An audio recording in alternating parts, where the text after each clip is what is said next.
দাজ্জাল আসবে পূর্ব দিক থেকে। কোন দিক থেকে? পূর্ব দিক থেকে। দাজ্জাল দেখতে কেমন হবে? নবী বলে গেছে, দাজ্জাল যে দেশ থেকে আসবে সেই দেশের নাম হবে খোরাসান। দাজ্জাল দেখতে হবে লাল আকৃতির, লাল বর্ণের, তার কালার হবে লাল কালারের, তার চোখ হবে অন্ধ টাইপের, টেরা।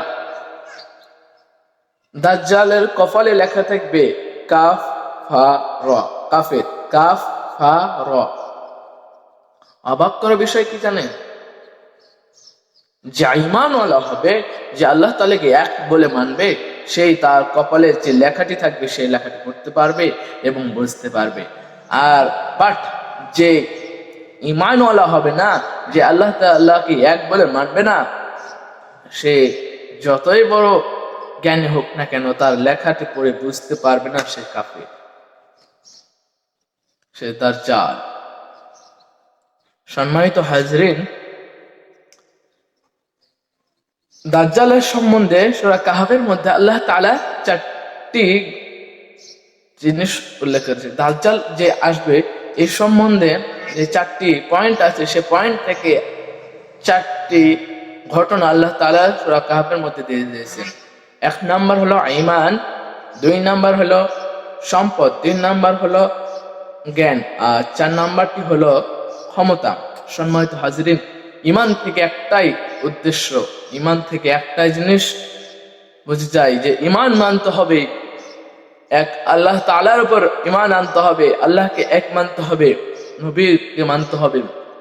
সম্মানিত হাজরিন, অনেক আগের কথা, 250 সালে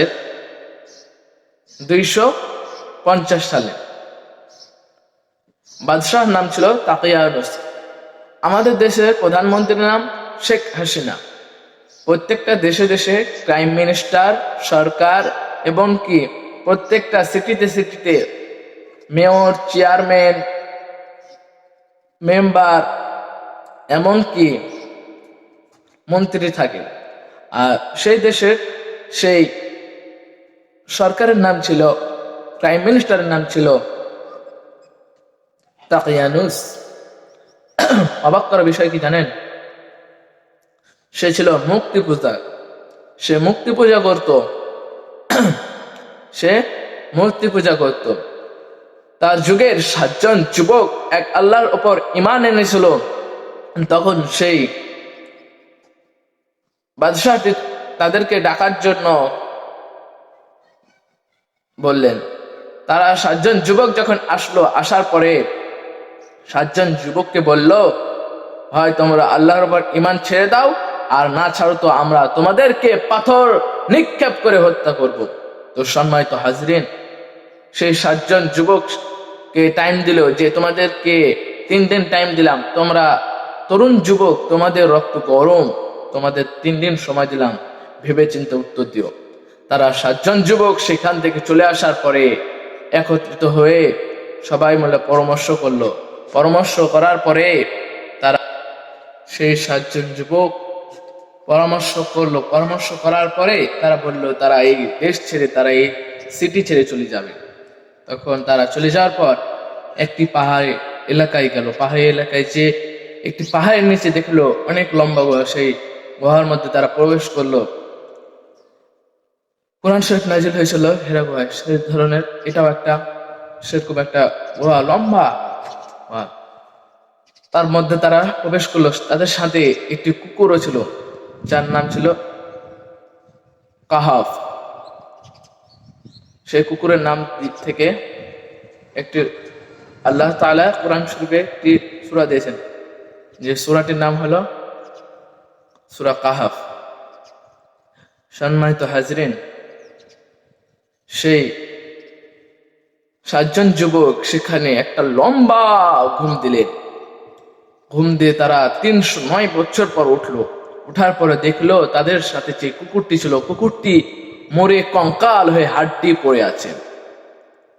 সেই 7 জন যুবক উঠার পরে একজন বন্ধু বলছে হয়তো কিছুক্ষণ ঘুমাইলাম, আরেকজন বন্ধু বলছে হয়তো একদিন ঘুমাইলাম, আর আরেকজন বন্ধু বলছে চোখ ডলতে ডলতে যে যাও বন্ধু, খুব ক্ষুধা লেগেছে পেটে, বাজার থেকে কিছু নিয়ে আসো। তখন তাদের মধ্যে থেকে একজন বন্ধু চলে গেল। বাজারে যাওয়ার পরে বলেন তো ভাই, 309 বছর আগের টাকা কি চলবে?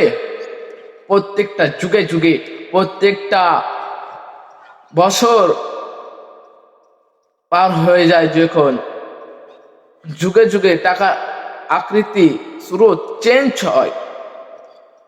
তো সম্মানিত হাজরিন, তারা যখন কেনাকাটার পরে সে যখন টাকাটি দিবে, তখন টাকাটি নেওয়ার আগ দিয়ে বলল যে এই টাকা তুমি কই পাইলা? তাকে নিয়ে চলে যাওয়া হলো বাদশার কাছে। বাদশাহ তখন বলল, তোমরা কি গুপ্তধনের সংবাদ পেয়েছো? তখন সে বলল, না, আমরা অমুক জায়গার সন্তান, আমাদের বাবা মা অমুক ছিলেন, অমুক জায়গায় ছিলেন। বলেন তো ভাই, 309 বছর পর কি কেউ বেঁচে থাকবে? বেঁচে থাকবে না। তো সম্মানিত হাজরিন, তখন সেই বাদশাহ তাদেরকে জাস্টিফাই করার জন্য 309 বছর আগে তাকিয়ানুস বাদশাহ সেই নথিপত্র ছিঁড়া পড়া বের করলেন। তাতে লেখা ছিল যে 7 জন মোস্ট ওয়ান্টেড যুবক, তাদের ফাঁসির অর্ডার ছিল। তো সম্মানিত হাজরিন, তাকে তখন বলল, যাও তোমার আর বন্ধুকে ডেকে নিয়ে আসো। সে যখন সেখানে রওনা হলো, যাওয়ার পরে সেই ঘরের মধ্যে যখন প্রবেশ করলো, আল্লাহ তাআলা তাদেরকে সেই জায়গাতেই সাথে সাথে মৃত্যু বরণ করে দিলেন। তাদেরকে সেখানে মৃত্যু দিলেন, তারা সেই জায়গাতেই মরে গেল। তখন সেই যুগের বাদশাহ সকল মানুষ দেখে তারা ঈমান আনলেন এক আল্লাহর উপর। তাদের উদ্দেশ্য ছিল এক আল্লাহ তাআলার ঈমান প্রতিষ্ঠা করার। তো সম্মানিত হাজির, তারা ঈমানটা প্রতিষ্ঠা করে গেছে। সেই যুগের বাদশাহ ছিলেন মুসলমান, প্রজাও ছিলেন মুসলমান। সেখানে একটা মসজিদ নির্মাণ করেছিলেন।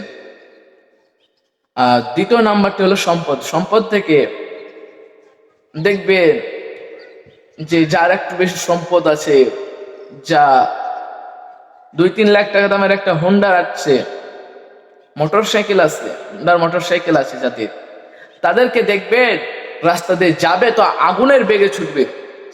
তাদেরকে দেখে মানুষ বলে হয়তো কিছুক্ষণ যাওয়ার পরে সামনে যে অ্যাক্সিডেন্ট করে মারা যাবে।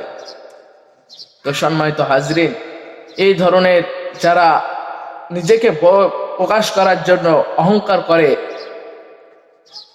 তারা এই ধরনের যাদের সম্পদ আছে, যে মেয়েদের একটু সম্পদ বেশি, যার বাবার একটু সম্পদ বেশি, যে মেয়েরা একটু দেখতে সুন্দর, তাদের অহংকার অনেক বেড়ে যায়। সম্পদ থাকলেই সম্পদের অহংকার করা যাবে না। আজ হয়তো আপনার কাছে আছে, পরের দিন আরেকজনের কাছে যাবে, তারপরে আরেকজনের কাছে যাবে। সম্পদ কারোরই কাছে স্থায়ীভাবে থাকে না।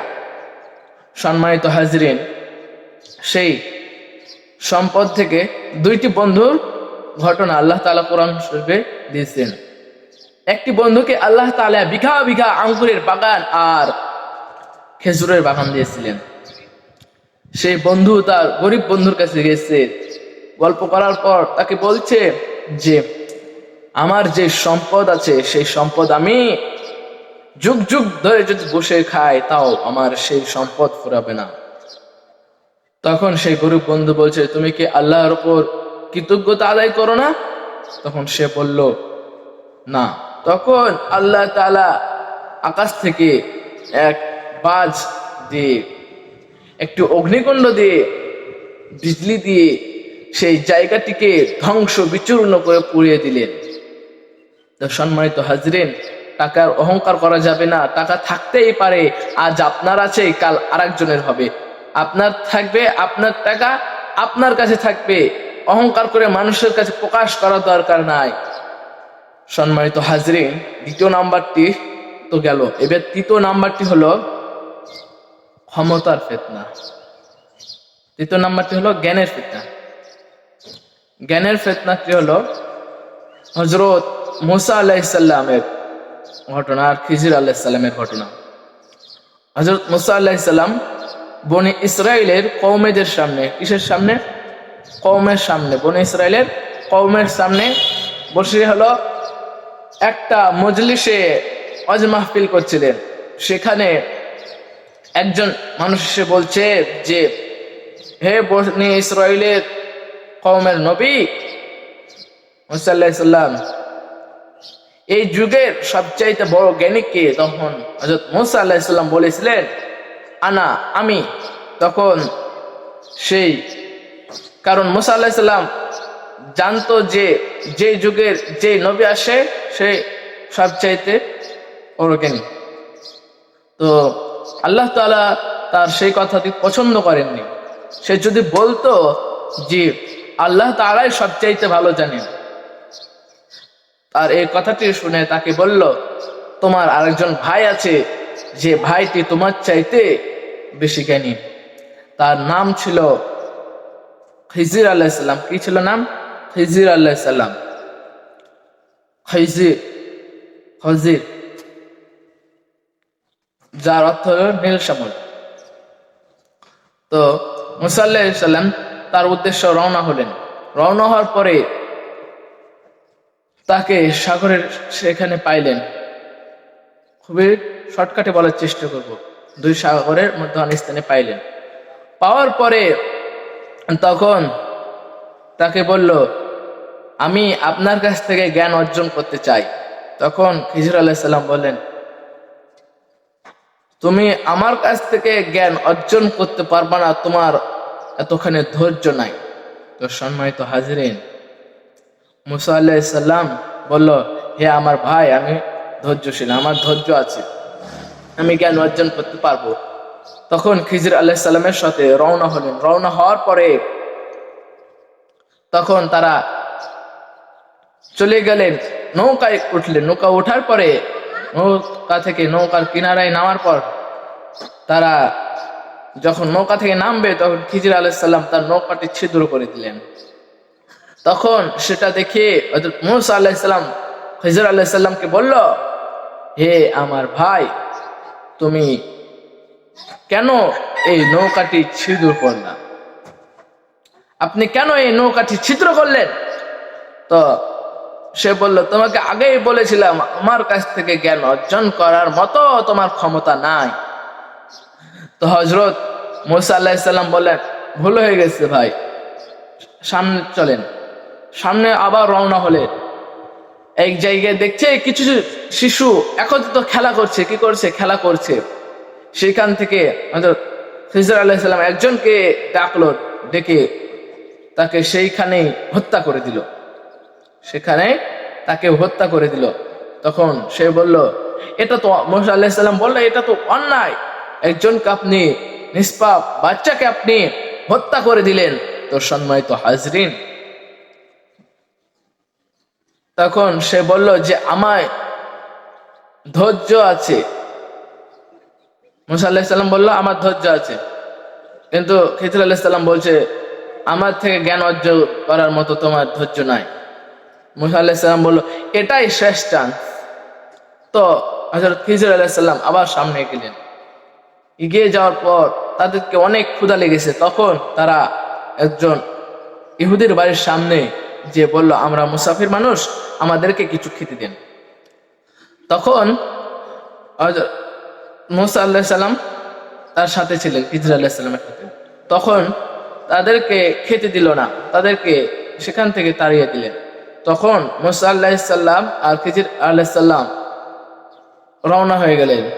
রওনা হওয়ার পথে দেখতে পেলেন যে এক জায়গায় একটি দেওয়াল ভাঙ্গা অবস্থায় পড়ে যাচ্ছে। তখন খিজির আলাইহিস সালাম মুসা আলাইহিস সালামকে বললেন, হে মুসা, চলো আমরা এই দেওয়ালটি ঠিক করে দিই। তখন দেওয়ালটি ঠিক করার আগে বলছে, তারা তো আমাদেরকে খেতে দেয় নাই, তাদের দেওয়াল আমরা কেন ঠিক করব?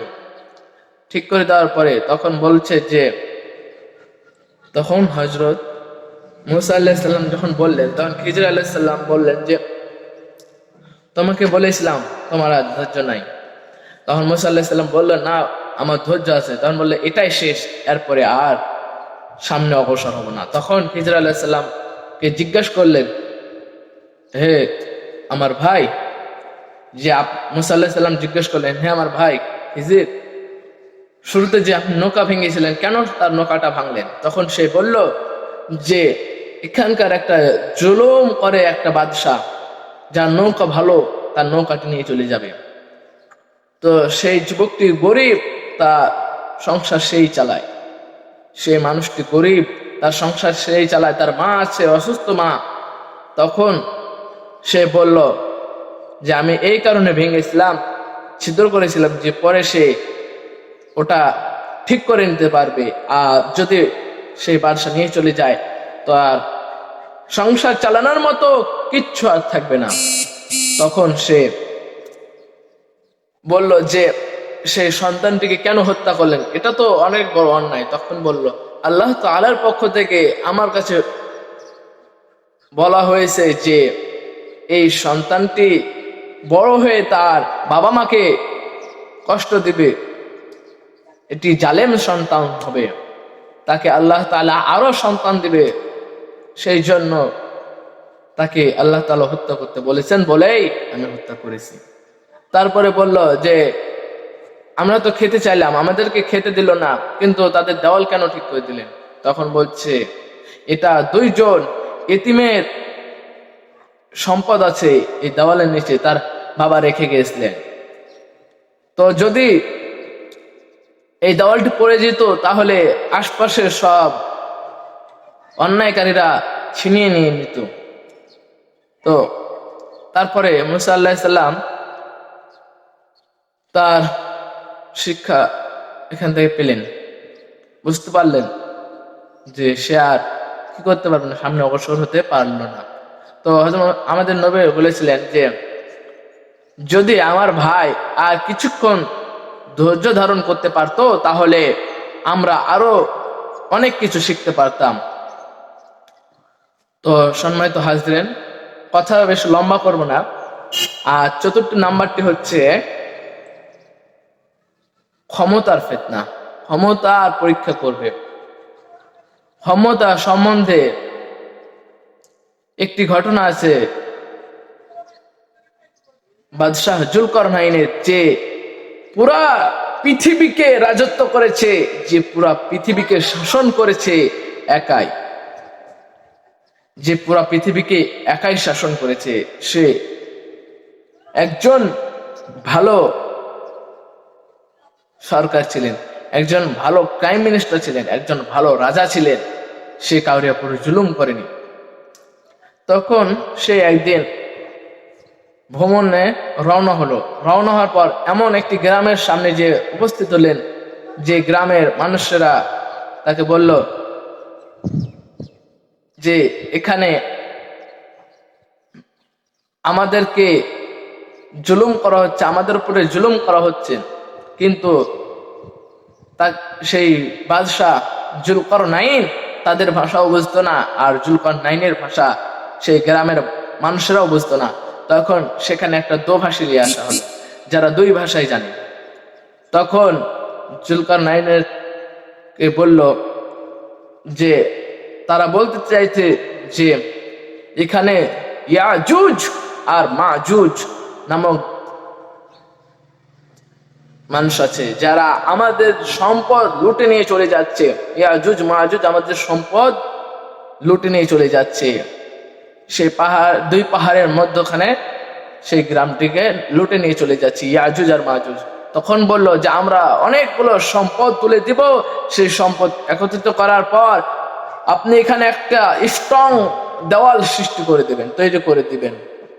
তখন সে বলল, সেই জুলকারনাইন বাদশাহ বলল, আল্লাহ তাআলা আমার যে ক্ষমতা দিয়েছেন, আল্লাহ তাআলা আমার যে সম্পদ দিয়েছেন, আমার যে ক্ষমতা দিয়েছেন, আমি এখান থেকেই বানাবো।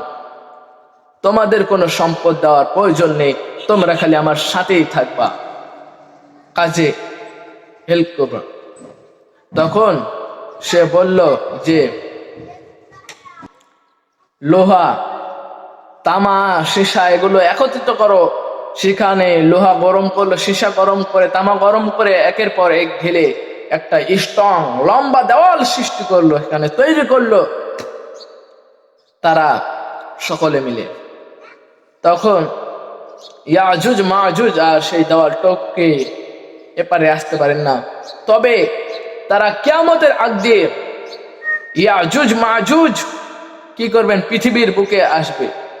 তার পৃথিবীতে সেই দেওয়াল বের হয়ে আসবে। তারা প্রতিদিন সে দলটি চেটে চেটে ক্ষয় করে। যখন আর কিছু থাকে তখন তারা বলে আমরা ঘুমিয়ে যাই, কালকে আবার করব।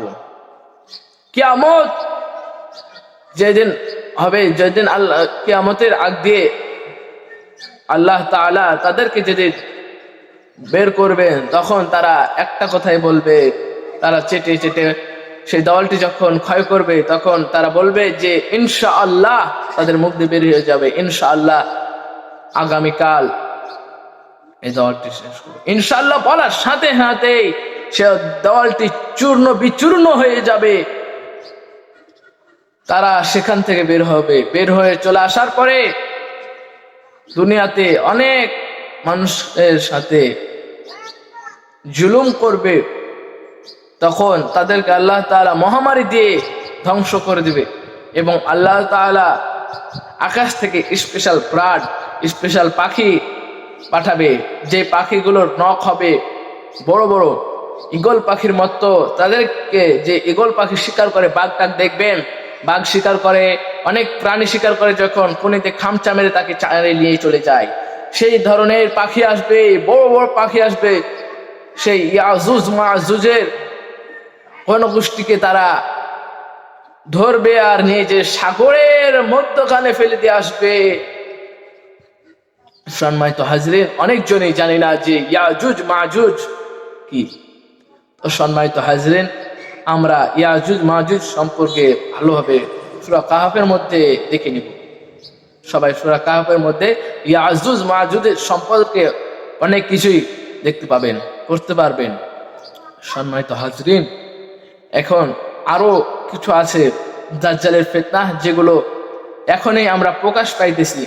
তার মধ্যে